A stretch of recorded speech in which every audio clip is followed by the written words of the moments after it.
Сәлеметсіздер ме, құрметті оқушылар. Биыл еліміздің аса көрнекті мемлекет және қоғам қайраткері Қазақ КСР Ғылым Академиясының академигі Дінмұхамед Қонаевтың туғанына 110 жыл. Осы атаулы күнге орай ұйымдастырылып отырған тағылымы мол тарихи тұлға атты Дінмұхамед Қонаевтың мұражайына онлайн саяхат сабағымызды назарларыңызға ұсынамыз. Бұл музей 2002 жылы 12 қаңтарда Дінмұхамед Ахметұлы Қонаевтың 90 жылдық мерейтойының құрметіне салтанатты түрде ашылды. Ал тұрғын үй 100 жылдығы қарсаңында мемориалды музей пәтері ретінде құнды жәдігерлер туралы сыр шертетін ғимаратқа айналды.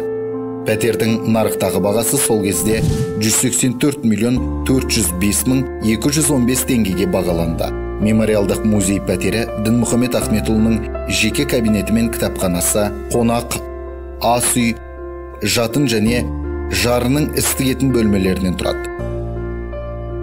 Жеке кабинетінде сирек кездесетін кітаптар қоры сақталған.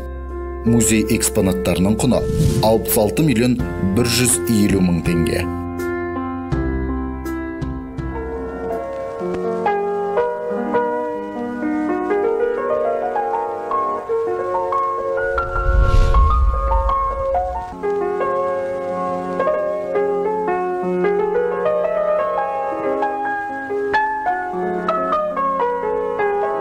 Көлемі 233 шаршы метрді құрайтын бұл пәтерде Дінмұхамед Ахметұлы Қонаев 24 жыл тұрды.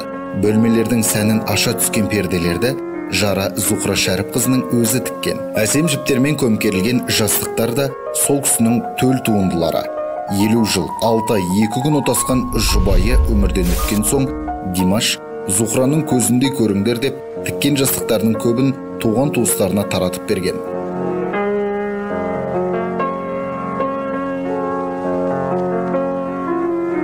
Ал музейдегі ыдыстардың саны 1200.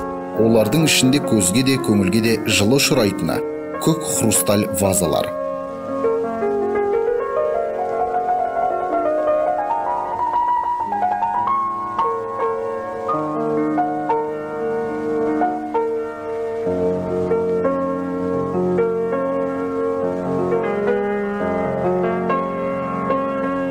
Президенттер мен әлемге танымал тұлғалар Брежнев, Саддам Хусейн, Кеннеди сыйға берген оттықтар да коллекция сапында.